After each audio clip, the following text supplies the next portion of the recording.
Good morning everyone. देखिए, last class हम बात कर रहे थे फिजिकल क्वांटिटीज़ के बारे में, है ना। और वहाँ मैंने आपको डेफिनेशन बताई थी फिजिकल क्वांटिटीज़ की कि फिजिकल क्वांटिटीज़ वो क्वांटिटीज़ होती हैं जिनको आप मीजर कर सकते हैं, ठीक है। और जिन क्वांटिटीज़ को आप मीजर नहीं कर सकते हैं वो फिजिकल क्वांटिटीज़ नहीं बोली जाती हैं। अच्छा, आज मैं एक डेफिनेशन और बताऊंगा आपको फिजिकल क्वांटिटीज़ की, और वो ये है कि फिजिकल क्वांटिटीज़ नेचर की वो कैरेक्टरिस्टिक्स होती हैं जिनको आप मीजर कर सकते हैं। यानी नेचर की जो भी कैरेक्टरिस्टिक्स हैं जिनको आप मीजर कर सकते हैं उनको आप फिजिकल क्वांटिटीज बोलते हैं। और नेचर की जिन कैरेक्टरिस्टिक्स को आप मीजर नहीं कर सकते हैं उनको आप फिजिकल क्वांटिटी नहीं बोलेंगे, है ना। तो ये भी डेफिनेशन आप बोल सकते हैं फिजिकल क्वांटिटीज की, और ये भी बोल सकते हैं, जो भी सूटेबल आपको लगे।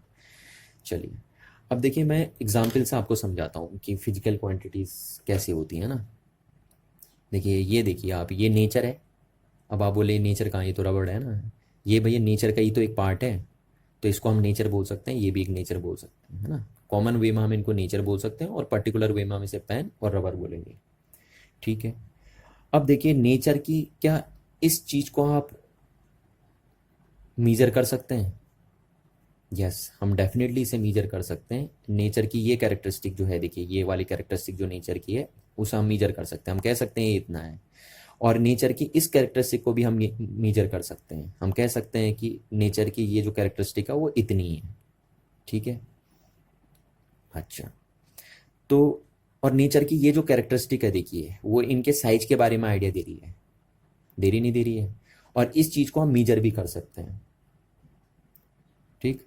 तो नेचर की वो कैरेक्टरिस्टिक जो ऑब्जेक्ट के साइज के बारे में आइडिया दे, और क्योंकि हम इसको मीजर भी कर पा रहे हैं तो इसका हम आज से एक नया नाम रखते हैं, और इस नाम को आज से हम क्या बोलेंगे? लेंथ, ठीक है।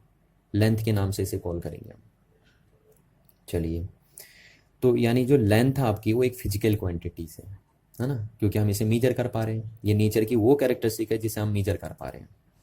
और ये किसका आइडिया देती है? ये साइज का आइडिया देती है। आज से हम बोलेंगे कि देखिए, इसका साइज छोटा है यानी इसकी लेंथ छोटी है, और इसका साइज बड़ा है यानी इसकी लेंथ बड़ी है। ठीक हो गया, तो ये हो गई हमारे पास। अच्छा, तो लेंथ एक फिजिकल क्वांटिटी हो गई। अब बात यह आती है, क्या नेचर की सिर्फ एक ही कैरेक्टरिस्टिक है जिसे आप मीजर कर सकते हैं? क्या नेचर की सिर्फ यही कैरेक्टरिस्टिक है जिसे हम मीजर कर सकते हैं, लेंथ ही लेंथ? नहीं, ऐसा नहीं है ना। नेचर की बहुत सारी कैरेक्टरिस्टिक होती हैं जिन्हें हम मीजर कर सकते हैं। आइए बताता हूँ कैसे, है ना। नेचर की और कौन सी कैरेक्टरिस्टिक हैं जिन्हें हम मीजर कर सकते हैं? देखिए, ये है, जैसे सपोज मैंने इस पेन को हाथ में रखा तो इसने मेरे हाथ को कम दबाया, ठीक है। और इस रबर को मैंने हाथ में रखा तो इसने मेरे हाथ को ज़्यादा दबाया। तो इनकी जो ये दबाने की प्रॉपर्टी है ना, ये जो नेचर है इसकी जो दबाने की प्रॉपर्टी है, क्या हम इसे मीजर कर सकते हैं? यस, हम डेफिनेटली इसे मीजर कर सकते हैं, और मीजर करके बता सकते हैं कि इसने हमारे हाथ को ज़्यादा दबाया है और इसने कम दबाया है, और इसने कितना ज़्यादा दबाया हम ये भी बता सकते हैं, ठीक है। तो नेचर की वो कैरेक्टरिस्टिक जो दबाने के बारे में आइडिया दे रही हो, ठीक है, उस कैरेक्टरिस्टिक को हम बोलते हैं मास। क्या बोल देते हैं हम? मास। तो मास नेचर की वो कैरेक्टरिस्टिक है जो दबाने के बारे में आइडिया दे रही है, और क्योंकि हम इसे मीजर कर सकते हैं इसलिए ये फिजिकल क्वांटिटी बोली जाएगी, ठीक है। तो लेंथ किसके बारे में आइडिया दे रही थी? लेंथ साइज के बारे में आइडिया दे रही थी। मास किसके बारे में आइडिया दे रहा है? दबाने के बारे में आइडिया दे रहा है ना। तो ये इस टाइप से हम बोलते हैं। अच्छा, इसी टाइप से और भी बहुत सारी कैरेक्टरिस्टिक हैं नेचर की जिनको हम मेजर कर सकते हैं, लाइक टाइम, है ना। और भी होती हैं, बहुत सारी होती हैं, तो ये भी होती हैं। नेचर की ये भी कैरेक्टरिस्टिक है जिसको हम मेजर कर सकते हैं, तो इसलिए हम इसको भी क्या बोल देते हैं? फिजिकल क्वांटिटी बोल देते हैं। तो इस तरीके से length, mass, time, these are known as physical quantities, because these are those characteristics of nature which can be measured। तो आपको एक बात यहाँ से पता चली कि हमारे नेचर में बहुत सारी फिजिकल क्वांटिटीज होती हैं, और इन्हीं फिजिकल क्वांटिटीज के बेस पे हम अपने नेचर को डिस्क्राइब या एक्सप्लेन कर सकते हैं, है ना। हम इन्हीं फिजिकल क्वांटिटीज से अपने नेचर को समझ सकते हैं, ठीक है। चलिए, तो यानी अगर हमें नेचर को समझना है अपने, तो हमें बहुत सारे फिजिकल क्वांटिटीज की रिक्वायरमेंट है, ठीक है। बट यहाँ पे एक प्रॉब्लम क्रिएट होती है, देखिए, और वो प्रॉब्लम क्या है जरा आप यूनिफिकेशन वाले टॉपिक को याद करिए जो मैंने आपको फिजिकल वर्ड में बताया था। अगर आपको याद आ रहा हो तो यूनिफिकेशन जो था वो हमें ये बताता था कि अगर आपको नेचर को डिस्क्राइब करना है इन फिजिकल क्वांटिटीज के हेल्प के बेस पे, तो नेचर को डिस्क्राइब करने के लिए आप बहुत सारी फिजिकल क्वांटिटीज का यूज मत करिए। आप सिर्फ एक दो फिजिकल क्वांटिटीज का यूज करके ही पूरे नेचर को डिस्क्राइब कर दीजिए। ये कहना था यूनिफिकेशन का, है ना। यानी यूनिफिकेशन के अकॉर्डिंग सिर्फ फ्यू फिजिकल क्वांटिटीज की हेल्प के बेस पे हम पूरे नेचर को डिस्क्राइब करने की कोशिश करेंगे, बट ऐसा नहीं होता है ना। रियल में अगर हमें अपने नेचर को डिस्क्राइब करना है या नेचर को समझना है तो उसके लिए हमें बहुत सारे फिजिकल क्वांटिटीज की रिक्वायरमेंट होती है। तो यहाँ से एक क्वेश्चन भी बन सकता है आराम से, और वो क्वेश्चन ये आता है कि why we needs a different type of physical quantities. तो आंसर बड़ा सिंपल है और सुटेबल है ना। सुटेबल वर्ड में आप आंसर दे सकते हैं। देखिए, और क्या आंसर आप देंगे? Because one physical quantity can not describe the other physical quantity, that's why we need the different type of physical quantities. ठीक है, इसको एग्जाम्पल से समझाता हूँ। देखिए मैं आपको अभी अभी मैंने आपको बताया था, ये आपका रबर था और ये पेन थी। ठीक है, तो इसकी लेंथ डिफरेंट थी, इसकी लेंथ डिफरेंट थी, यानी इनका साइज डिफरेंट था। बट अब देखिए, इसकी लेंथ भले कम है पर इसके दबाने की प्रॉपर्टी ज्यादा है, और इसकी लेंथ भले ज्यादा है पर इसकी दबाने की प्रॉपर्टी क्या है? कम है। ठीक है ना। तो यानी इनका जो दबाने की प्रॉपर्टी है उसका इनके साइज से कोई लेना देना नहीं है ना। तो हम कह सकते हैं कि इनकी इनकी जो लेंथ है उसका इनके मास से कोई लेना देना नहीं है। इसीलिए तो हम कह रहे हैं कि एक फिजिकल क्वांटिटी दूसरे को क्या नहीं करती? डिस्क्राइब नहीं कर पाती है। क्योंकि ऐसा नहीं है, देखिए, कि इसका लेंथ ज्यादा है तो इसका मास भी ज्यादा होगा, ऐसा जरूरी नहीं है ना। और इसका लेंथ कम है तो इसका मास कम होगा, ऐसा जरूरी नहीं है। तो क्योंकि एक फिजिकल क्वांटिटी दूसरी फिजिकल क्वांटिटी को डिस्क्राइब नहीं कर पा रही है, जैसे यहाँ पे देखिए लेंथ मास को डिस्क्राइब नहीं कर पा रहा है, इसलिए हमें अलग अलग फिजिकल क्वांटिटीज की रिक्वायरमेंट होती है ना। पर जब एक फिजिकल क्वांटिटी दूसरी फिजिकल क्वांटिटी को डिस्क्राइब कर दे, ठीक है, तो फिर हमें अलग अलग फिजिकल क्वांटिटीज की रिक्वायरमेंट नहीं होगी। इस बात का आप ध्यान रखेंगे। चलिए, तो आई होप आपको इतनी बात समझ में आई होगी। ठीक है, कि क्यों हमें अलग अलग टाइप की फिजिकल क्वांटिटीज की रिक्वायरमेंट होती है। चलिए, तो हमारी जितनी भी फिजिकल क्वांटिटीज हैं, है ना, जितनी भी फिजिकल क्वांटिटीज हमारी, उनको हम टू कैटेगरीज में डिफाइन करते हैं या टू कैटेगरीज में डिवाइड कर देते हैं। ठीक है, तो यहाँ से हम बोल सकते हैं physical quantities may be divided into two main categories. First one is fundamental, ठीक है, fundamental physical quantities, and second one is derived physical quantities. ये ध्यान रखना आपको कि आपके जितनी भी फिजिकल क्वांटिटीज हैं उनको आप दो कैटेगरी में डिफाइन कर सकते हैं, fundamental physical quantities and second one is a derived physical quantities. चलिए, अब इनको डिफाइन कर लेते हैं कि फंडामेंटल फिजिकल क्वांटिटीज क्या है और ड्राइव्ड फिजिकल क्वांटिटीज क्या है। ठीक है, देखिए, फंडामेंटल फिजिकल क्वांटिटीज वो फिजिकल क्वांटिटीज होती हैं जिनको डिस्क्राइब करने के लिए या जिनको डिफाइन करने के लिए किसी अदर फिजिकल क्वांटिटीज की रिक्वायरमेंट नहीं होती है। ठीक है, यानी ये इंडिपेंडेंट होते हैं, इनका खुद का एग्जिस्टेंस होता है। फंडामेंटल फिजिकल क्वांटिटीज का नेम से ही पता चल रहा है इनको, इसीलिए आप इनको बेसिक फिजिकल क्वांटिटीज भी बोलते हैं या एब्सोल्यूट फिजिकल क्वांटिटीज भी बोलते हैं। ठीक, जबकि जो ड्राइव्ड फिजिकल क्वांटिटीज होती हैं इनका खुद का एग्जिस्टेंस नहीं होता। इनको डिफाइन करने के लिए या इनको डिस्क्राइब करने के लिए हमें फंडामेंटल फिजिकल क्वांटिटीज की रिक्वायरमेंट होती है। ठीक है, तो इस बात को आपको क्लियर समझ जाना है कि फंडामेंटल फिजिकल क्वांटिटीज क्या है। आप बोलेंगे the quantities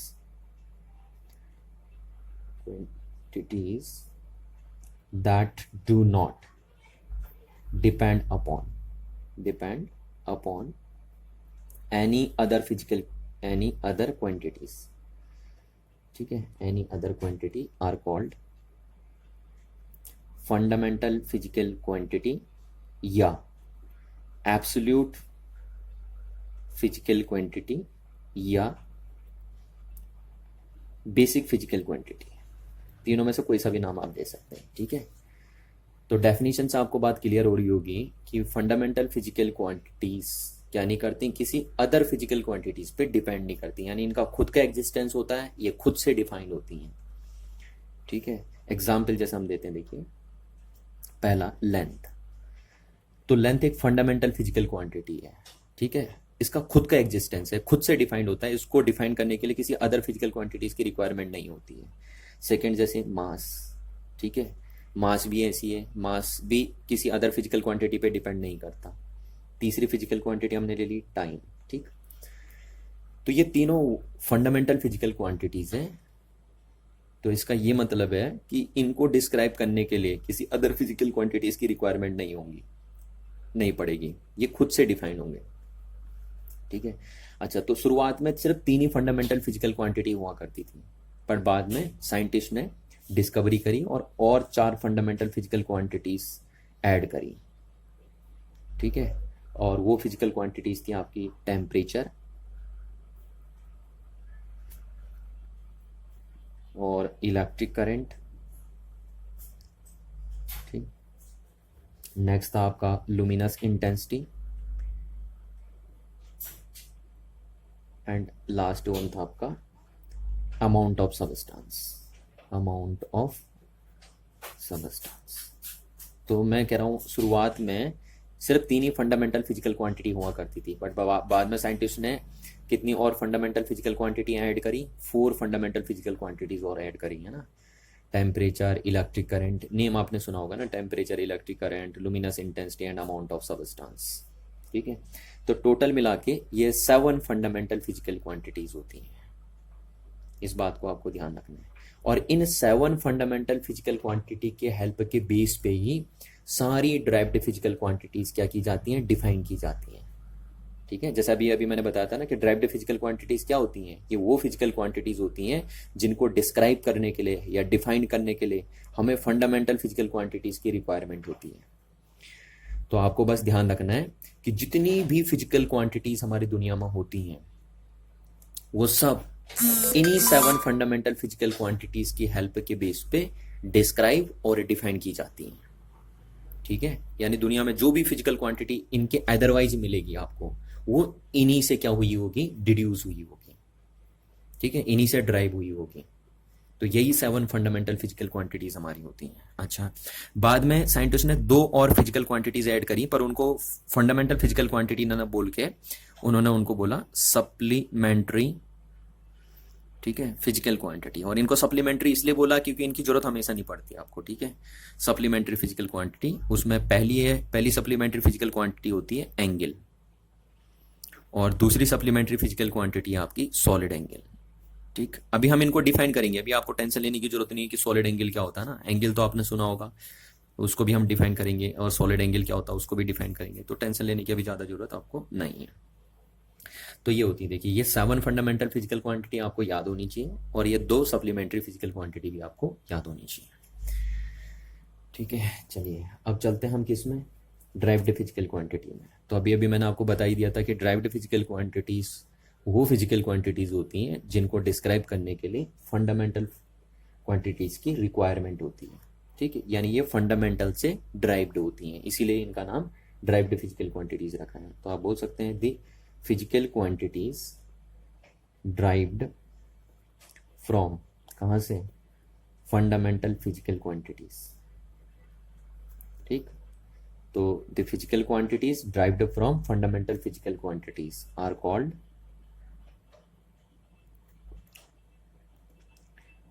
derived physical quantities. समझ में आ रही ना बात, आपको ये बात समझ में आ जानी चाहिए।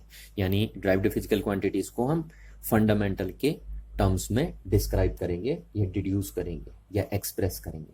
एग्जाम्पल देखिए, हम आपको दे रहा हूँ, देखो है ना, एग्जाम्पल हमने दिया, देखिए एग्जाम्पल, पहला एग्जाम्पल मैंने जैसा आपको दिया तो एरिया हो गया। देखिए, अब एरिया एक ड्राइव्ड फिजिकल क्वांटिटी है, क्योंकि एरिया को आप कैसे लिख सकते हैं, देखिए एरिया को आप लिख सकते हैं लेंथ इनटू लेंथ। खैर इस लेंथ को आप ब्रेथ बोल देते हैं, पर कोई दिक्कत नहीं है ना, है तो ब्रेथ भी लेंथ ही एक टाइप की। तो ये हो गया। तो देखिए एरिया क्या है ना, जो एरिया है वो एक ड्राइव्ड फिजिकल क्वांटिटी है, क्योंकि इसको आप किसके टर्म्स में एक्सप्रेस कर दे रहे हैं, इसको आप फंडामेंटल फिजिकल क्वांटिटीज के टर्म्स में क्या कर दे रहे हैं, एक्सप्रेस कर दे रहे हैं। इसलिए आपका एरिया क्या बोला जाएगा, एक ड्राइव्ड फिजिकल क्वांटिटी बोली जाएगी। ठीक, जबकि लेंथ क्या है, फंडामेंटल फिजिकल क्वांटिटी है। सिमिलरली ऐसे वॉल्यूम हो गया आपका, तो वॉल्यूम आप करते हैं ना length into breadth into height, है तो ये तीनों लेंथ ही। देखिए ये भी लेंथ होती है, ये भी लेंथ होती है, ये भी लेंथ होती है, ठीक है ना। वो तो क्या है, बस आप उलट दीजिए तो जो लेंथ थी वो ब्रेथ बन जाती है ना, और जो ब्रेथ थी वो लेंथ बन जाती है अगर आप उल्टा कर देंगे तो। बट होती तो तीनों ये लेंथ लेंथ लेंथ ही है। तो देखिए अगर आप लेंथ को 3 बार रिपीट करते हैं ना तो वॉल्यूम बन जाता है आपका। तो ये जो वॉल्यूम है वो एक ड्राइव्ड फिजिकल क्वांटिटी है। क्यों? क्योंकि इसको आप ड्राइव्ड कर पा रहे हैं या एक्सप्रेस कर पा रहे हैं किसके टर्म्स में, फंडामेंटल फिजिकल क्वांटिटीज के टर्म्स में। और भी देखिए, और भी ऐसी बहुत सारी होती हैं। जैसे और मैं आपको बताऊं तो आपने देखा होगा वेलोसिटी, देखा ना। तो वेलोसिटी क्या बोलते हैं आप, वेलोसिटी को आप बोलते हैं डिस्प्लेसमेंट अपॉन टाइम बोलते हैं। और डिस्प्लेसमेंट क्या होता है, एक तरीके की डिस्प्लेसमेंट लेंथ ही तो होती है, बोलते हैं ना। डिस्प्लेसमेंट सुना होगा आपने, शॉर्टेस्ट लेंथ बिटवीन 2 पॉइंट्स। तो डिस्प्लेसमेंट एक टाइप की लेंथ ही होती है, और टाइम तो है ही देखिए। तो इसलिए जो वेलोसिटी है वो भी आपकी एक ड्राइव्ड फिजिकल क्वांटिटी है, क्योंकि इस क्वांटिटी को देखिए आप किसके टर्म्स में डिफाइन कर रहे हैं, किसके टर्म्स में एक्सप्रेस कर रहे हैं, लेंथ और टाइम के टर्म्स में। तो आपने क्योंकि इस क्वांटिटी को फंडामेंटल फिजिकल क्वांटिटी के टर्म्स में एक्सप्रेस किया है, इसलिए इस क्वांटिटी को क्या बोला जाएगा, ड्राइव्ड फिजिकल क्वांटिटी बोला जाएगा। समझ में आ रही है बात? तो ऐसे और भी होते हैं ना, ऐसे और भी बहुत सारे होते हैं। वेलोसिटी हो गया आपका, एसेलरेशन हो गया यहाँ पे आपका, ठीक है, फोर्स हो गया आपका, एनर्जी हो गई आपकी। ठीक, ऐसे और भी बहुत सारे एग्जाम्पल आप दे सकते हैं, जैसे प्रेशर हो गया आपका। ये सब इनको छोड़कर, इन 7 क्वांटिटीज और 2 इन सप्लीमेंट्री फिजिकल क्वांटिटीज को छोड़कर दुनिया में जितनी भी फिजिकल क्वांटिटीज होती हैं वो सब ड्राइव्ड फिजिकल क्वांटिटीज बोली जाती हैं। ठीक है ना, ये बात आपको यहाँ से क्लियर हो जानी चाहिए। अब ऐसे एग्जाम्पल मैं देते रहूं तो ये तो अनलिमिटेड हो जाएंगे। ठीक है, आपको बस इतना ध्यान रखना है कि इन 7 को छोड़कर बाकी जितनी भी होंगे वो सब ड्राइव्ड फिजिकल क्वांटिटीज होंगी। और सारी ड्राइव्ड फिजिकल क्वांटिटियां किसके टर्म्स में एक्सप्रेस की जाती हैं, फंडामेंटल फिजिकल क्वांटिटीज के टर्म्स में एक्सप्रेस की जाती हैं। ठीक है, तो इसलिए आपको ड्राइव्ड फिजिकल क्वांटिटीज को पढ़ने से पहले फंडामेंटल फिजिकल क्वांटिटीज की नॉलेज होना बहुत ज्यादा जरूरी है। ठीक है, क्योंकि फंडामेंटल से ही सब कुछ होना है। चलिए, तो आई होप आपको इतनी बात समझ में आ गई होगी, है ना। अच्छा, अब देखिए हम बेसिक पहले बात कर लेते हैं इन 3 फंडामेंटल फिजिकल क्वांटिटीज की। सिर्फ हम पहले इन 3 की बात करेंगे, फिर अदर्स की बात करेंगे। तो अगर मैं बोलूं बेसिक फंडामेंटल फिजिकल क्वांटिटी, तो वो ये 3 बोली जाएंगी बस आपकी।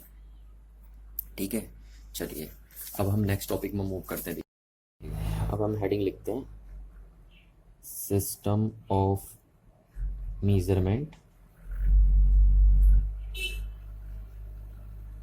या आप इसे बोल सकते हो सिस्टम ऑफ यूनिट। एक ही बात है दोनों चीजें ना। क्यों है एक ही बात वो बता रहा हूं मैं आपको। आप सिस्टम ऑफ मेजरमेंट बोल दीजिए या सिस्टम ऑफ यूनिट बोल दीजिए, एक ही बात है। देखिए मैंने आपको लास्ट क्लास बताया था कि किसी भी फिजिकल क्वांटिटी का मेजरमेंट आप तभी कर पाएंगे जब आप उस फिजिकल क्वांटिटी की यूनिट डिसाइड कर लेंगे। यानी आप जब तक किसी फिजिकल क्वांटिटी की यूनिट डिसाइड नहीं करते हैं तब तक उस फिजिकल क्वांटिटी का आप मेजरमेंट नहीं कर पाएंगे। क्लियर है ना ये बात? तो इसीलिए हम बोल रहे हैं कि मेजरमेंट बोल दीजिए या यूनिट बोल दीजिए, क्योंकि किसी भी फिजिकल क्वांटिटी का मेजरमेंट तभी हो पाता है जब उसके पास क्या हो, यूनिट हो। ठीक है, और यूनिट की डेफिनेशन मैंने आपको बताई हुई थी कि unit of any physical quantity is the standard measurement of that physical quantity which is used for the purpose of comparison. अगर आपको ये बात याद हो तो ठीक है। तो चलिए ये चीज। अच्छा, अब ये सिस्टम ऑफ यूनिट होता क्या है ना, इसको डिफाइन कैसे करते हैं, या सिस्टम ऑफ मेजरमेंट होता क्या है, तो इसको अभी थोड़ी देर में समझते हैं। पहले मैं चीजें लिख लेता हूँ। देखिए यहाँ पे मैं क्या लिख लेता हूँ, आपके पास मैंने आपको बताया था फंडामेंटल फिजिकल क्वांटिटीज 7 होती हैं, पर बेसिक फंडामेंटल फिजिकल क्वांटिटीज 3 होती हैं। वो होती हैं आपकी लेंथ, दूसरी होती है आपकी मास, और तीसरी होती है आपकी time. Basic fundamental physical quantity बस यही 3 है ना, बाकी फंडामेंटल तो 7 होती हैं। अच्छा, अब क्या होता है ना, किसी एक पर्टिकुलर फिजिकल क्वांटिटी को अगर मीजर करना है तो अलग अलग कंट्री अलग अलग यूनिट यूज करती हैं एक ही फिजिकल क्वांटिटी को मीजर करने के लिए। जैसे लेंथ को मीज़र करना है, सपोज ये एक फिजिकल क्वांटिटी है लेंथ, और इसको एक मीज़र करना है, तो इंडिया वाले कुछ और यूनिट का यूज़ करते हैं लेंथ को मीज़र करने के लिए, ब्रिटेन वाले कुछ और यूज़ करते हैं लेंथ को मीज़र करने के लिए, किसी और यूनिट का यूज़ करते हैं, और अमेरिका वाले किसी और यूनिट का यूज़ करते हैं इसी फिजिकल क्वांटिटी को मीज़र करने के लिए। ठीक है, तो ऐसे करके क्या है ना, हर कंट्री के पास अपनी अपनी यूनिट्स होती हैं, या हर एक रीजन के पास अपनी अपनी यूनिट्स होती हैं किसी पर्टिकुलर फिजिकल क्वांटिटीज को मीजर करने के लिए। तो इस तरीके से हमारे पास क्या होता है ना, बहुत एक ही फिजिकल क्वांटिटी को मीजर करने के लिए बहुत सारी यूनिट्स बन जाती हैं, बन जाएंगे ना। तो ये जो पूरा सिस्टम बना यूनिट्स का एक ही फिजिकल क्वांटिटी को मीजर करने के लिए, उन्हीं को हम बोलते हैं क्या, सिस्टम ऑफ यूनिट्स या सिस्टम ऑफ मेजरमेंट। तो ऐसी हमारे पास बेसिकली जो, वैसे तो बहुत सारी सिस्टम ऑफ यूनिट्स होती हैं, बट मेन अगर हम बात करें तो main 3 he system of unit होती हैं। वो कौन कौन सी हैं देखिए। पहली होती है CGS यूनिट, है ना, CGS सिस्टम ऑफ यूनिट, पूरा नाम ये है CGS system of unit, CGS system of unit, पहला ये हमारे पास। ठीक है, अच्छा, दूसरा हमारे पास होता है FPS सिस्टम ऑफ यूनिट। वैसे तो कह रहा हूं बहुत सारी सिस्टम ऑफ यूनिट होती हैं, पर मेन ये 3 ही लेते हैं हम, है ना। और तीसरी होती है हमारे पास MKS सिस्टम ऑफ यूनिट। ठीक, ये 3 सिस्टम ऑफ यूनिट हमने लिखे। अच्छा, अब CGS सिस्टम ऑफ यूनिट में क्या होता है, CGS सिस्टम ऑफ यूनिट के पहले तो मैं आपको नाम बता दूं। देखिए, ये सिस्टम ऑफ यूनिट कौन सी कंट्री यूज करती थी, ये यूज करती थी सबसे पहले फ्रांस। ठीक है, तो फ्रेंच सिस्टम ऑफ यूनिट भी इसे हम बोलते हैं, क्योंकि फ्रांस के लोग यूज करते थे सबसे पहले। तो it is also known as a France system of unit, और इसका एक नाम और भी है, गॉसियन सिस्टम ऑफ यूनिट। ठीक है, ये गॉसियन जो साइंटिस्ट थे वो फ्रेंच के ही थे, तो गॉसियन सिस्टम ऑफ यूनिट भी हम इसे बोलते हैं। तो आपको ध्यान रखना है, एक्स्ट्रा नाम भी इसके याद रखने हैं। CGS सिस्टम ऑफ यूनिट को और किस नेम से कॉल करते हैं, फ्रेंच सिस्टम ऑफ यूनिट या Gaussian system of unit. French इसलिए बोलते हैं क्योंकि फ्रेंच के लोग यूज करते थे इसका। ठीक, FPS सिस्टम ऑफ यूनिट को ब्रिटिश लोग यूज करते थे, ब्रिटिश। ठीक है, तो ब्रिटिश, इसलिए हम इसको ब्रिटिश सिस्टम ऑफ यूनिट भी बोलते हैं। और MKS सिस्टम ऑफ यूनिट को तो वैसे सबसे पहले फ्रांस के लोग ही यूज करते थे इसको भी, बट आप क्या करने लग गई, पूरी कंट्री यूज करने लग, पूरे वर्ल्ड यूज करने लग गया इसको। ठीक है, तो इसलिए आप इसको इंटरनेशनल सिस्टम ऑफ यूनिट भी बोल सकते हो। ठीक है, इसको इंटरनेशनल सिस्टम ऑफ यूनिट भी बोल सकते हैं आप इसको, क्योंकि अब ये सारी कंट्री लगभग ये यूज करती हैं। ठीक है, चलिए, वैसे फ्रांस ने ही स्टार्ट किया था इसको यूज करना। अब देखिए क्या है ना, CGS सिस्टम ऑफ यूनिट ये कहता है कि ये लेंथ की जो यूनिट डिसाइड करेंगे वो सेंटीमीटर करेंगे। क्या करेंगे, सेंटीमीटर। ठीक है, यानी CGS सिस्टम में लेंथ की यूनिट क्या होती है, सेंटीमीटर होती है। ये देखिए, C stand for centimetre, G stand for gram और S स्टैंड फॉर सेकेंड। अच्छा, अब CGS सिस्टम ऑफ यूनिट ये कहता है कि ये मास के लिए जो यूनिट डिसाइड कर रखी है इन्होंने वो है ग्राम, यानी ये मास को ग्राम में मीजर करेंगे। ठीक, और टाइम के लिए क्या यूनिट डिसाइड करी है इन्होंने, सेकेंड। ये टाइम को क्या में मीजर करेंगे, सेकेंड में मीजर करेंगे। चलिए, तो ये आपको नाम से पता चल रहा होगा, सेंटीमीटर ग्राम सेकेंड, है ना, इसकी फुल फॉर्म भी हो गई। अब FPS सिस्टम ऑफ यूनिट क्या कहता है कि ये लेंथ को मीजर करने के लिए जो यूनिट यूज करने वाले हैं वो यूज करने वाले हैं फुट। ठीक है, एफ से पता चल रहा है फुट। अच्छा, और मास को मीजर करने के लिए FPS सिस्टम जो यूनिट यूज करने वाला है वो है पाउंड। ठीक, पाउंड सुना होगा ना आपने, केक ऊक लेते हो आप पाउंड में, तो ये हो गया पाउंड। यानी FPS सिस्टम मास के लिए कौन सी यूनिट डिसाइड करता है, पाउंड। ये मास को पाउंड में मीजर करेंगे, और टाइम को तो ये भी S stand for second, second में मीजर करेंगे। ठीक है, तो ये हो गया, आपको नाम से पता चल रहा है फुट, पाउंड, सेकेंड। चलिए, MKS सिस्टम, तो MKS सिस्टम लेंथ को मीजर करने के लिए जो यूनिट यूज करते हैं वो करते हैं मीटर। मास को मीजर करने के लिए ये जो यूनिट यूज करते हैं उसका नाम है किलोग्राम, हम भी यही यूज करते हैं जनरली, है ना। और टाइम को मीजर करने के लिए जो ये यूनिट यूज करते हैं वो करते हैं सेकेंड। ठीक, और इसीलिए पूरा हो गया मीटर, किलोग्राम, सेकेंड। इस तरीके से हो गया आपके पास। ठीक है, तो ये मेनली 3 सिस्टम ऑफ यूनिट हमारे पास होती हैं, अदरवाइज और भी होती होंगी, है ना। बट क्या है ना, ये बहुत डेवलपिंग कंट्री थी पहले, फ्रांस, ब्रिटेन, तो इसीलिए ये जो सिस्टम ऑफ यूनिट यूज करती थी हम उन्हीं की बात करते हैं मेनली, नहीं तो अदरवाइज तो हर रीजन जो है वर्ल्ड में वो अपना अपना यूज करता है। जैसे तुमने पुराने ज़माने में देखे होंगे कि हमारे इंडिया में जो पुराने ज़माने के लोग होते थे वो लेंथ को मेज़र करने के लिए हाथ का यूज़ करते थे, गज, है ना, फुट, और ऐसे बीघा उगा ये सब यूज़ करते हैं बहुत सारे। पर हम सबकी बात नहीं कर रहे हैं, हम मेन की बात कर रहे हैं। ठीक है, जो डेवलपिंग कंट्री है उन्होंने कौन सा सिस्टम ऑफ यूनिट यूज़ किया है हम उन्हीं की बात करते हैं यहाँ पे। अच्छा, अब होता क्या है देखिए ना, आजकल कम्युनिकेशन का जो लेवल है वो बहुत हाई हो चुका है ना। आपको पता है कि दो कंट्री आपस में क्या करती रहती हैं, इंपोर्ट एक्सपोर्ट करती रहती हैं। तो अगर अलग अलग कंट्री अलग अलग सिस्टम ऑफ यूनिट यूज़ करें तो ये जो कम्युनिकेशन है उसको या ट्रेड है उसको करने में लोगों को दिक्कतें आएंगी बहुत ज़्यादा। जैसे सपोज इंडिया वाले लेंथ को सेंटीमीटर में मीज़र कर रहे हैं, ठीक है, और ब्रिटेन वाले उसे फुट में मीज़र कर रहे हैं, और फ्रांस वाले उसे मीटर में मीज़र कर रहे हैं। तो जब कम्युनिकेशन होगा इन कंट्रीज़ के बीच में या ट्रेड ट्रेड होगा इनके बीच में, तो उस टाइम दिक्कतें आएंगी लोगों को। तो लोगों को ये दिक्कत ना आए इसलिए international bureau of weight and measure नाम की एक कमेटी है फ्रांस में, जो ये सब डिसाइड करती है ना कि किस फिजिकल क्वांटिटी को किस यूनिट में मीज़र करना है। तो उन्होंने ये डिसाइड किया कि भैया सारी कंट्रीज अलग अलग सिस्टम ऑफ यूनिट यूज़ नहीं करेंगी, सारी कंट्री एक ही सिस्टम ऑफ यूनिट को अडॉप्ट करेंगी और उसका नाम होगा इंटरनेशनल। चौथा जो बना ना उसको हम बोलेंगे international system of unit, system of unit, ठीक है, और इसका शॉर्ट का नाम हो जाता है एसआई यूनिट। तो ये जो कमेटी है हमारी, ठीक है, एक कमेटी है फ्रांस में, फ्रांस के सेंट क्लाउड नाम की एक जगह है, वहां पे है ये कमेटी, और ये कमेटी ही डिसाइड करती है कि किस फिजिकल क्वांटिटी को मेजर करने के लिए कौन सी यूनिट डिसाइड करनी है, ठीक है। और उस कमेटी का नाम क्या है, international bureau of weight and measures.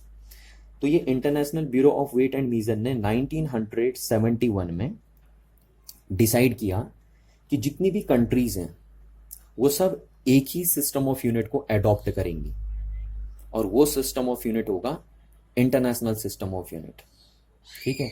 और इस सिस्टम के अकॉर्डिंग लेंथ मीजर होगा मीटर में, मास को मीजर करेंगे किलोग्राम में, और टाइम को मीजर करेंगे सेकंड में। यानी एक तरीके का एमकेएस सिस्टम ही है ये पूरा का पूरा, ठीक है। तो दोबारा मैं बता रहा हूँ आपको कि देखिए क्या हुआ कि जब अलग अलग कंट्री अगर अलग अलग सिस्टम ऑफ यूनिट यूज़ करेंगी तो ट्रेडिशन करने में, कम्युनिकेशन करने में क्या आएंगी, दिक्कतें आएंगी, है ना।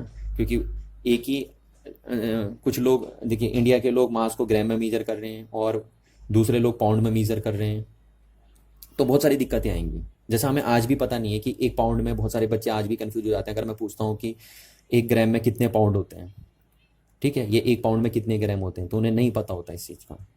तो इसलिए हमारी जो कमेटी है जिसको हम बोलते हैं international bureau of weight and measure, ये कमेटी हमारी सेंट पॉल फ्रांस में, जो ये डिसाइड करती है कि भैया सारे लोगों को अलग अलग सिस्टम ऑफ यूनिट यूज़ नहीं करनी है, सब एक ही सिस्टम ऑफ यूनिट यूज़ करेंगे और वो होगा इंटरनेशनल सिस्टम ऑफ यूनिट, ठीक है।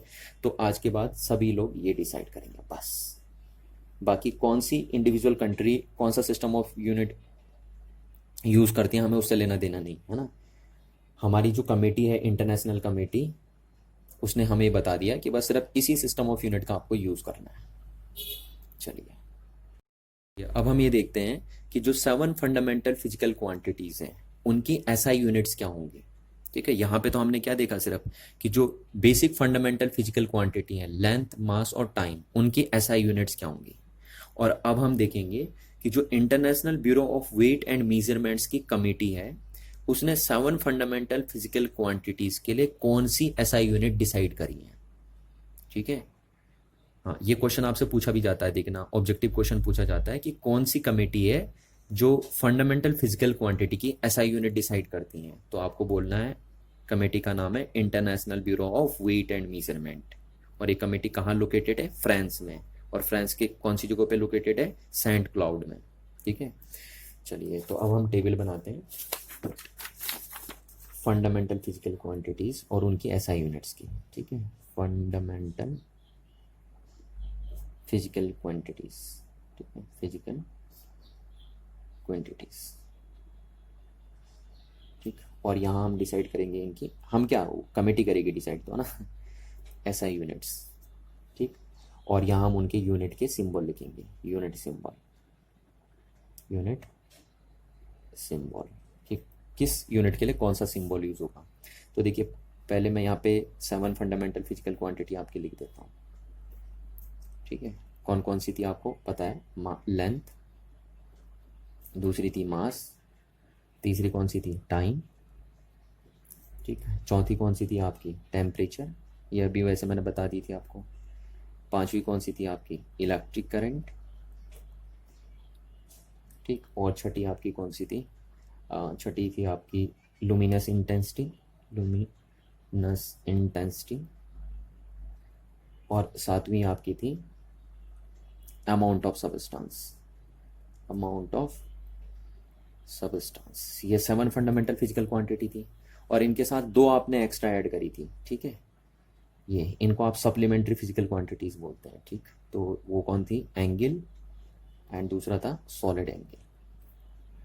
ठीक, तो अब हम ये देखेंगे कि जो international bureau of weight and measures हैं उन्होंने इन फंडामेंटल फिजिकल क्वांटिटीज को मीजर करने के लिए कौन सी यूनिट डिसाइड करी है, और जो यूनिट डिसाइड करेंगे उस यूनिट का नाम होगा एसआई यूनिट।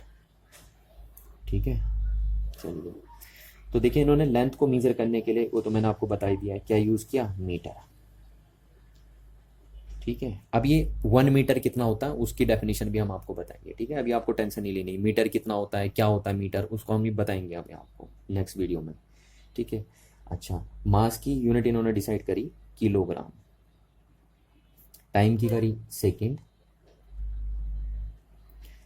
और टेम्परेचर की करी केल्विन, करंट की करी एम्पियर। ठीक, और लुमिनस इंटेंस की करी कैंडेला, अमाउंट ऑफ सब्सटेंस की करी मोल, केमिस्ट्री में सुना होगा आपने हल्का सा ना, और एंगल की इन्होंने यूज करी रेडियन, और सॉलिड एंगल की करी स्टेरेडियन, स्टेरेडियन। अब ये रेडियन क्या होता है, स्टेरेडियन क्या होता है ना, ये सब हम पढ़ेंगे अभी, अभी टेंशन लेने की जरूरत नहीं है आपको कि मीटर क्या होता है, किलोग्राम क्या होता है, सेकंड क्या चीज होती है, केल्विन, एम्पियर, कैंडेला, मोल, रेडियन, स्टेरेडियन, ये सब क्या होता है वो हम सब बताएंगे आपको, अभी टेंशन लेने की जरूरत नहीं।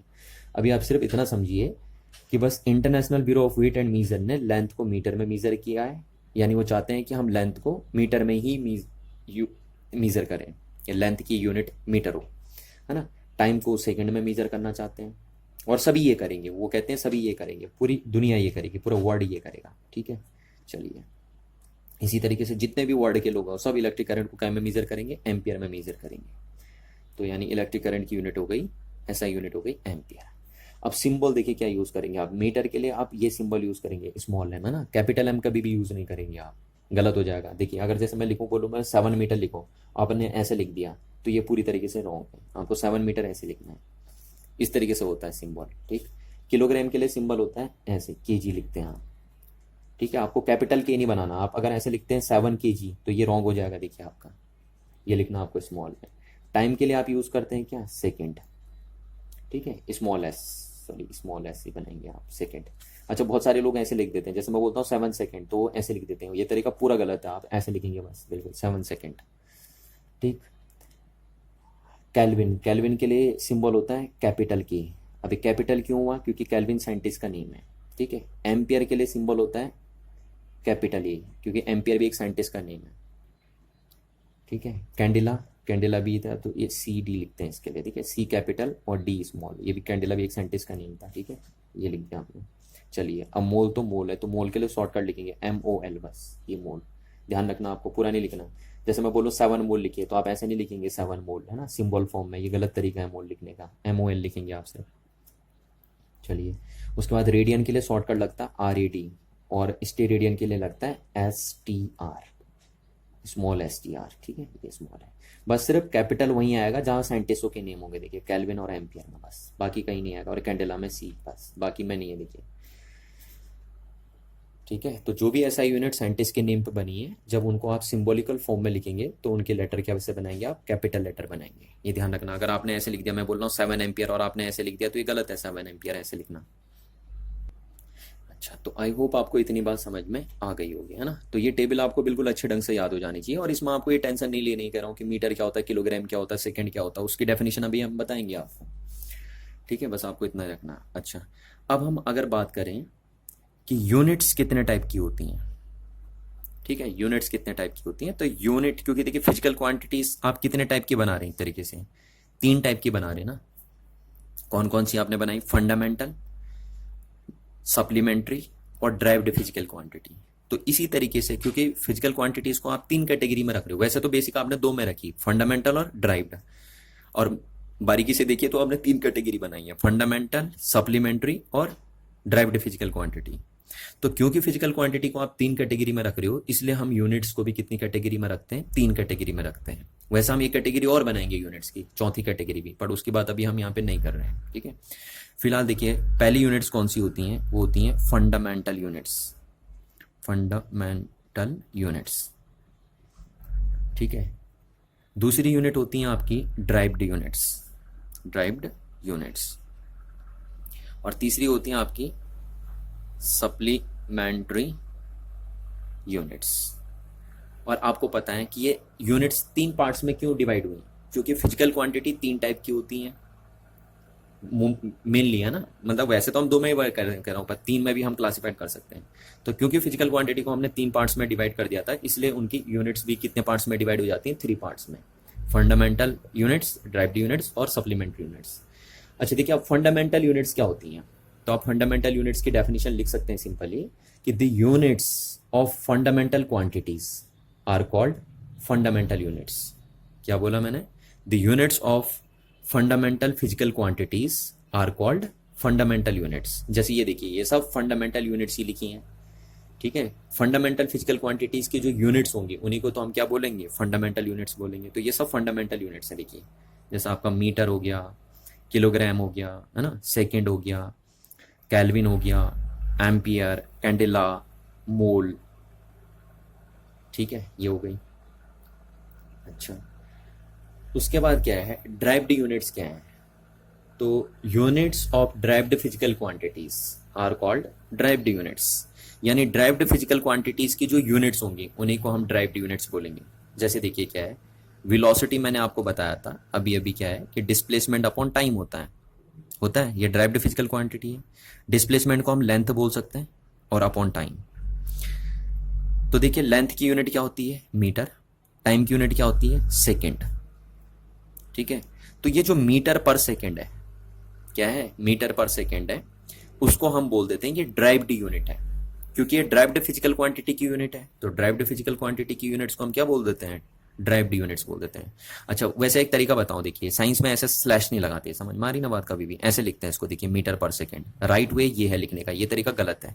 आप कभी भी मीटर पर सेकंड को ऐसे नहीं लिखेंगे, देखिए स्लैश साइन लगा के ही नहीं लिखेंगे, ये बिल्कुल गलत तरीका होता है, साइंस में स्लैश साइन नहीं लगता है ना, ऐसे लिखते हैं मीटर पर सेकंड। चलिए, तो यहाँ से बात क्लियर है आपको कि unit of derived physical quantities are called derived units. जैसे ये ड्राइव्ड यूनिट है ना, और फंडामेंटल तो यही है बस।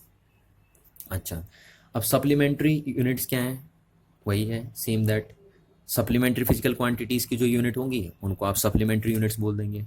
और सप्लीमेंट्री यूनिट्स 2 ही होती हैं बस, कौन कौन सी, रेडियन एंड स्टेरेडियन, क्योंकि 2 ही सप्लीमेंट्री फिजिकल क्वांटिटीज होती हैं, तो इसलिए सप्लीमेंट्री यूनिट भी कितनी होंगी, 2 ही होंगी आपके पास। चलिए, एक और होती है आपके पास, ठीक है, apart from fundamental units, supplementary units and derived units, we come across some practical units. ठीक, हमें कुछ प्रैक्टिकल की भी जरूरत पड़ती है, प्रैक्टिकल यूनिट्स भी होती हैं। 3 टाइप की यूनिट्स तो होती हैं, फंडामेंटल, ड्राइव्ड और सप्लीमेंट्री। एक और टाइप की यूनिट्स भी होती हैं जिनको हम बोलते हैं फंडामेंटल यूनिट्स, ओ सॉरी फंडामेंटल कह रहा हूं, प्रैक्टिकल यूनिट्स, ठीक है, प्रैक्टिकल यूनिट्स, ये ध्यान रखना आपको। ये भी बहुत काम आती है। ये तीन कह रहा हूँ, ये तीन तो होती ही होती हैं यूनिट्स। तीन टाइप की यूनिट्स तो होती हैं। एक चौथी यूनिट्स भी होती है हमारे पास, चौथी टाइप की यूनिट्स भी होती हैं, उनको हम बोलते हैं प्रैक्टिकल यूनिट्स। और ये प्रैक्टिकल यूनिट्स नाम से पता चल रहा है, ये सिर्फ प्रैक्टिकल लाइफ के लिए इंपॉर्टेंट रखती हैं ना, प्रैक्टिकल लाइफ में ये इंपॉर्टेंस देती हैं हमको।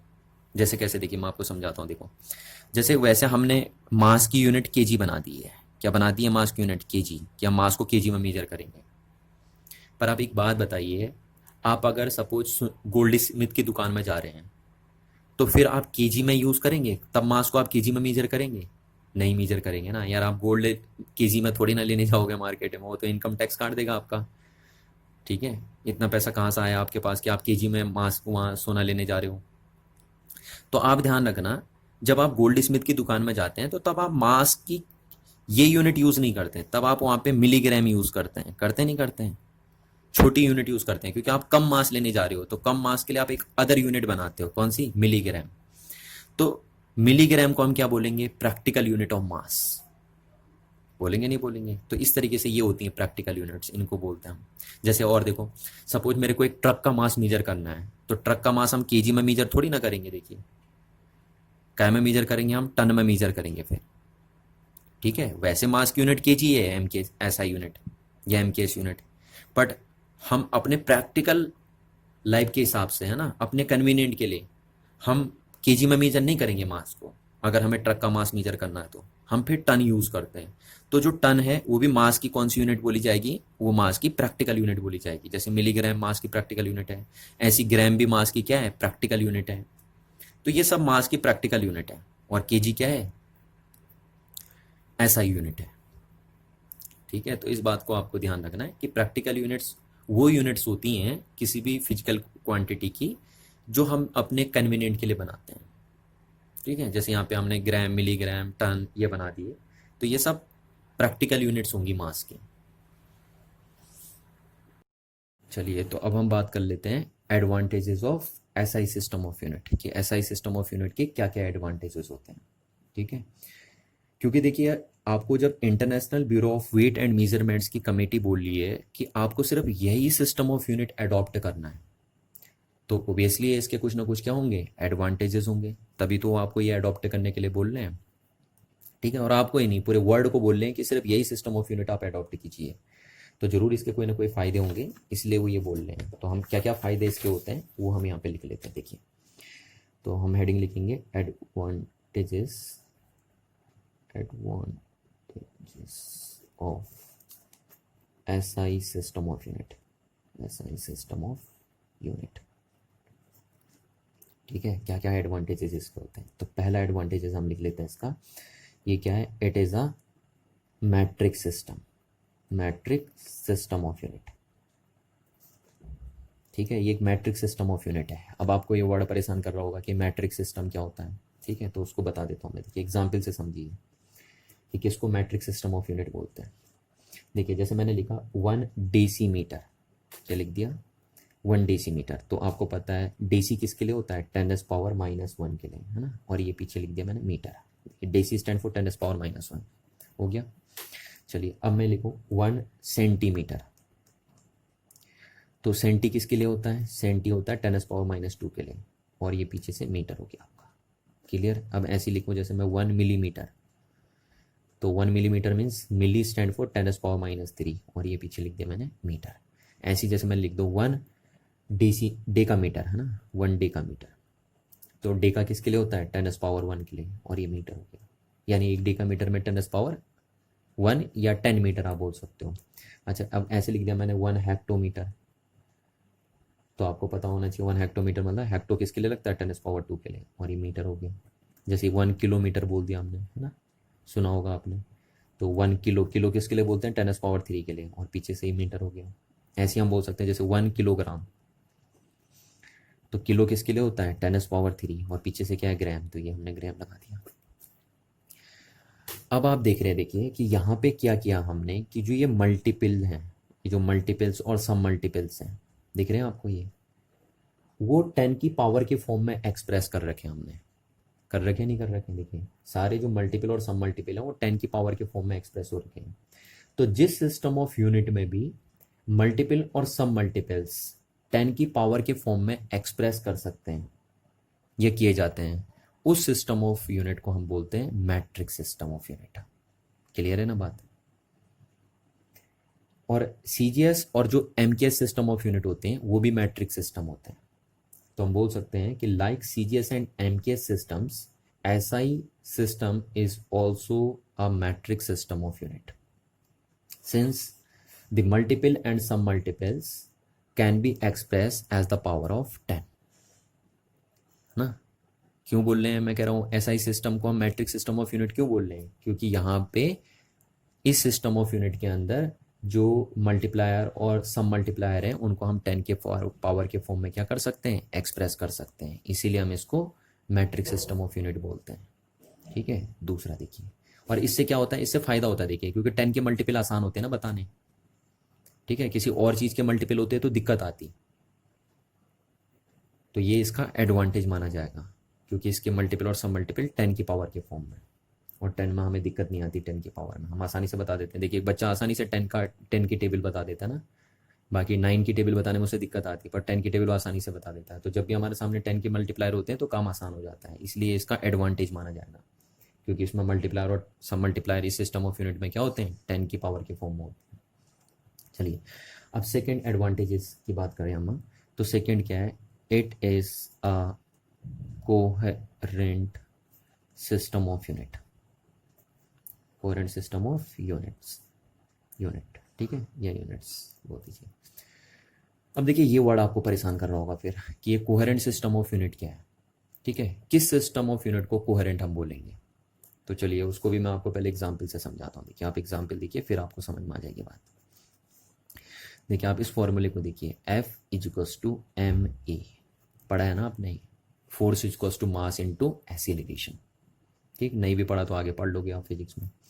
अच्छा, अब इसकी ये देखिए क्या है, ड्राइव्ड फिजिकल क्वांटिटी, मास क्या होती है, फंडामेंटल फिजिकल क्वांटिटी, और एक्सीलरेशन क्या होती है, ड्राइव्ड फिजिकल क्वांटिटी होती है। ठीक है, तो इसकी जो यूनिट बनेगी, ड्राइव्ड फिजिकल क्वांटिटी की जो यूनिट बनेगी वो ड्राइव्ड यूनिट्स होंगी, फंडामेंटल फिजिकल क्वांटिटी की जो यूनिट बनती है वो फंडामेंटल यूनिट्स होती हैं, ये मैं आपको बता चुका था।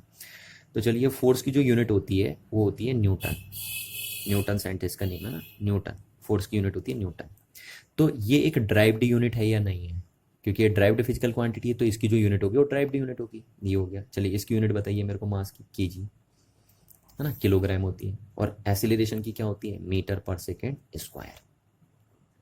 क्लियर है बात, ये चीज हो गई हमारे पास। अच्छा, अब देखिए अगर मेरे को इस ड्राइव्ड यूनिट की डेफिनेशन बनानी है या इस ड्राइव्ड यूनिट को एक्सप्रेस करना है तो कैसे करेंगे हम क्या करेंगे, देखिए इसको 1 कर देंगे, इसको भी 1 कर देंगे, और इसको भी 1 कर देंगे, बन गई डेफिनेशन। देखिए तो इस ड्राइव्ड यूनिट की डेफिनेशन बनाने का सिंपल तरीका है कि आप यहां देखिए क्या करेंगे, जो मल्टीप्लिकेशन में आप यूज कर रहे हैं, आप सिंगल यूनिट का यूज करके इसकी डेफिनेशन बना देंगे। ठीक है, तो जब भी हम किसी ड्राइव्ड ड्राइव्ड यूनिट्स की, जब भी हम किसी ड्राइव्ड यूनिट की डेफिनेशन सिंगल यूनिट्स के मल्टीप्लिकेशन से या डिवीजन से बनाते हैं, तो तब हम उस सिस्टम ऑफ यूनिट को क्या बोलते हैं, कोहेरेंट सिस्टम ऑफ यूनिट बोलते हैं। क्लियर है ना बात ये?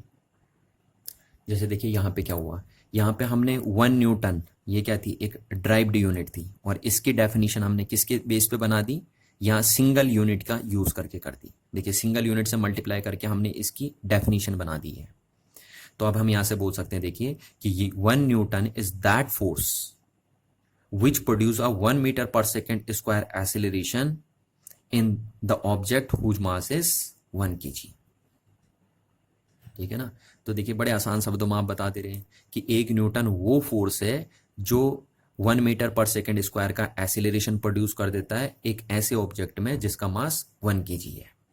ठीक है, तो बन गई ना 1 न्यूटन की डेफिनेशन, बड़ी आसान है। तो यही चीज जो है इसको अब हम लैंग्वेज के फॉर्म में लिख लेते हैं। देखिए कि क्या हुआ आपका, a system of unit, a system of unit is said to be coherent system of unit, coherent system of unit. देखिए, एक सिस्टम ऑफ यूनिट को कब हम कोहेरेंट सिस्टम ऑफ यूनिट बोलेंगे? If all the derived units are made by multiplication या division. यहां पे तो सिर्फ देखिए मल्टीप्लीकेशन से काम चलेगा, कहीं कहीं आपको डिवीजन भी करना पड़ेगा। Division of single units, of single units. तो देखिए डेफिनेशन से आपको क्लियर नजर आ रही बात है ना, कि एक सिस्टम ऑफ यूनिट को हम कब कोहेरेंट सिस्टम ऑफ यूनिट बोलते हैं? जब उस सिस्टम ऑफ यूनिट में किसी ड्राइव्ड यूनिट को हम किसके थ्रू एक्सप्रेस कर लेते हैं? सिंगल यूनिट के मल्टीप्लिकेशन और डिवीजन के थ्रू एक्सप्रेस कर देते हैं। जैसे यहां पे देखिए, हमने इस ड्राइव्ड यूनिट को हमने सिंगल यूनिट के मल्टीप्लिकेशन से क्या कर दिया है? एक्सप्रेस कर दिया है। तो जब भी ऐसा होता है, जब भी किसी सिस्टम ऑफ यूनिट में किसी ड्राइव्ड यूनिट को सिंगल यूनिट के मल्टीप्लिकेशन या डिवीजन के थ्रू एक्सप्रेस कर दिया जाता है, तो उस सिस्टम ऑफ यूनिट को हम कोहेरेंट सिस्टम ऑफ यूनिट बोलते हैं। एक एग्जांपल मैं और देता हूं, देखो आपको। जैसा आपने देखा होगा, आई इज इक्वल टू होता है क्यू अपॉन टी, होता है ना। करंट इज इक्वल टू क्या होता है? Charge upon time. तो यहां से चार्ज इज इक्वल टू क्या हो गया? Current into time. ठीक, अब चार्ज क्या है? एक ड्राइव्ड फिजिकल क्वांटिटी है। करंट क्या है? एक फंडामेंटल फिजिकल क्वांटिटी है। टाइम क्या है? एक फंडामेंटल फिजिकल क्वांटिटी है। अब इसकी यूनिट आपको बनानी है, तो इसकी यूनिट होती है कूलॉम। ठीक, कूलॉम साइंटिस्ट का नेम है एक। तो ड्राइव्ड फिजिकल क्वांटिटी है, तो यूनिट भी जो होगी वो ड्राइव्ड यूनिट होगी। ठीक है, इज इक्वल टू, अब करंट की यूनिट क्या होती है? देखिए एम्पियर, अभी अभी बता चुका हूं मैं आपको, एम्पियर। इनटू टाइम की यूनिट क्या होती है? सेकेंड होती है ना, टाइम की यूनिट सेकेंड, ये चीज हो गई।